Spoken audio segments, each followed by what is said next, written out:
Hello everyone. Here we discuss a topic of arterial blood gas.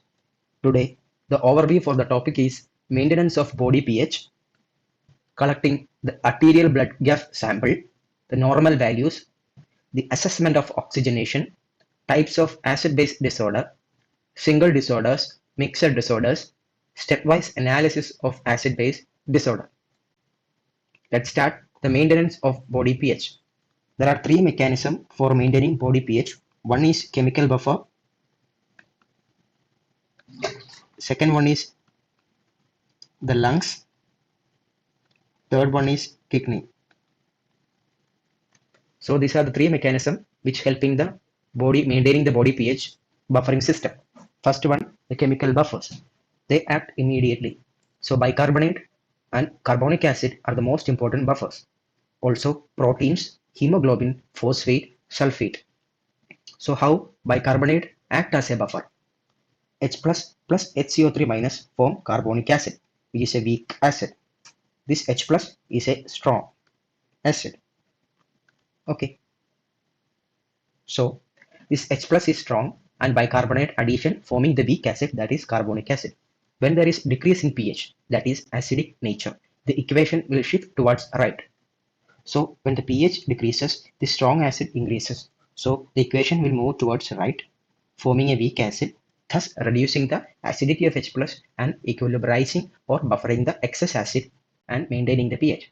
Similarly, when pH increases, that is the H plus ion decreases or the alkalinization of the body increases, the equation will shift towards the left side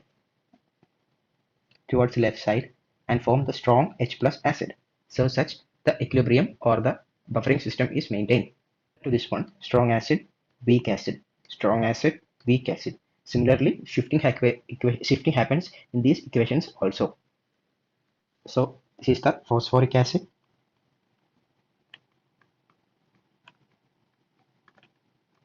This is the sulfuric acid.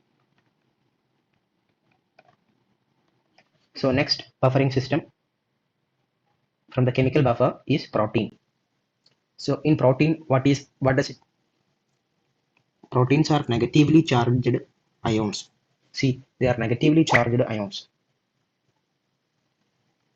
Negatively charged ions, and what does they do? They can bind with positively charged ions like H plus or calcium.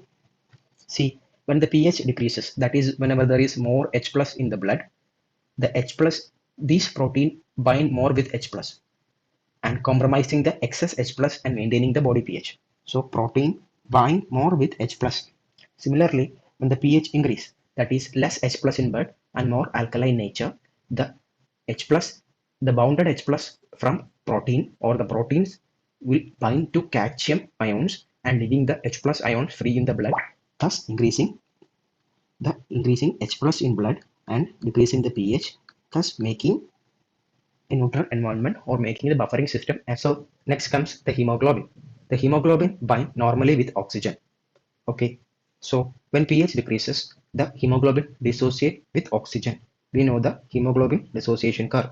Okay, similarly, what does it mean? The hemoglobin dissociate with oxygen and the hemoglobin binds with the H plus at the tissue level, thus reducing the pH. So hemoglobin binds with H plus and dissociates oxygen at the tissue level, and thus hypoxia is prevented. Similarly, when the pH increases, that is alkaline nature, the hemoglobin will release H plus ions. How?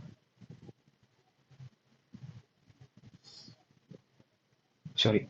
When the pH increases, the hemoglobin will bind with the oxygen instead of H plus ion, and this hemoglobin binding with oxygen at the level of lungs, this is called Bohr's effect. See, Bohr's effect.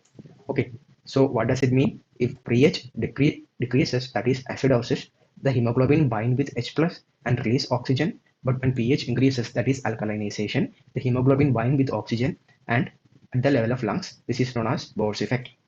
Second, so next buffering system is lungs. We told that the first buffering system which act immediately is the chemical buffering system. Second is the lungs which act after chemical buffering system, that is within hours. So what does it happen? When the pH decreases, when there is a decrease in pH, which means acidic type, which means that acid is made by carbon dioxide. acidic nature is made by carbon dioxide. So it stimulates the respiratory centers in brain and it hyperventilates, and the carbon dioxide is washed out from the body. Thus, the PaCO2 decreases and thoroughly pH increases, maintaining the neutral nature of the buffering system. So this is the place where the retention of carbon dioxide is washed out, preventing acidosis. Next, when pH increases, that is alkalinization.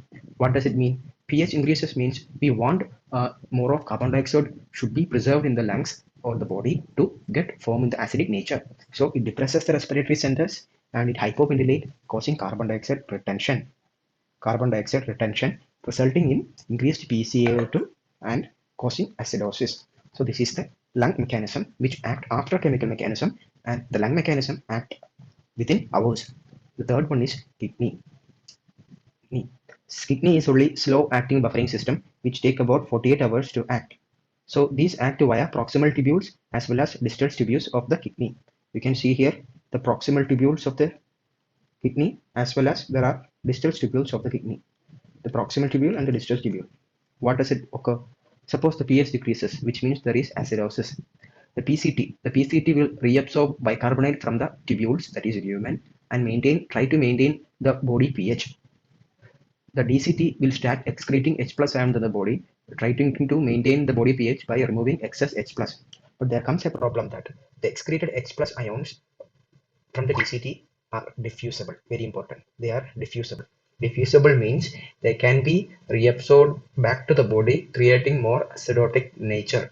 So what does it happen? So the reabsorbed H plus should be removed from the body, or it should be make non-diffusible. So to make these H plus non-diffusible, what we do is that our kidney do is that the PCT will release ammonia, NH3. The ammonium will bind with these diffusible H plus and make ammonium ion, and that is non-diffusible. So the excreted H plus from the distal culminated tubules are not reabsorbed, since it is made to NH4 plus ammonium ion, which are non-diffusible, so thus maintaining the pH. Similarly, when the pH increases, these reverse will happen. That is, the PCT reabsorption decreases and DCT excretion also decreases. So maintaining the pH. So this is a good mechanism, but it acts only after 48 hours. So it is very slow to act. So remembering the hierarchy, the chemical buffers act immediately, the lungs will act within hours, and the kidney is very slow to act. Next comes collecting the ABG sample.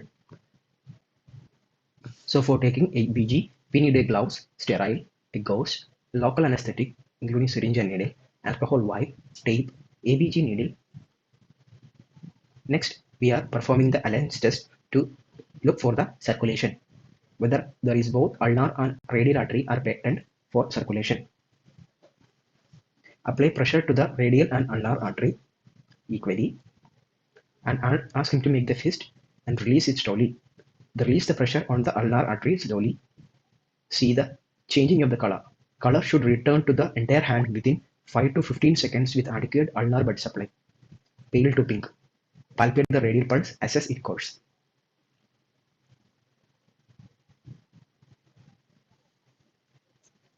Clean site for 30 seconds and hand wash. Don the glove. Prepare and administer local anesthetic subcutaneously over the planed puncture site. Make sure to aspirate to ensure. Expel the heparin. Insert the needle at 45 degrees.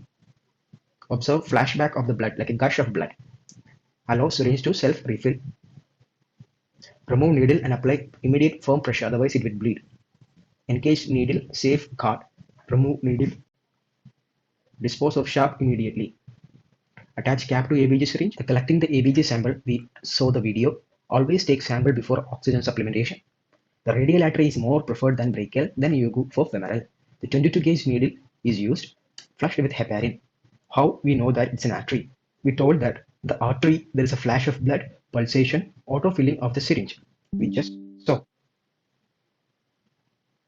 See the autofilling of the syringe. We transport the sample as soon as possible, otherwise the cell will combine with the oxygen to form the carbon dioxide, which will decrease the pH and form acidic environment. Now we'll talk about the normal values. The normal values are, these are the arterial blood. See, the arterial blood and venous blood, there are certain difference in the PCO2 and PO2. The rest all values are different, almost same.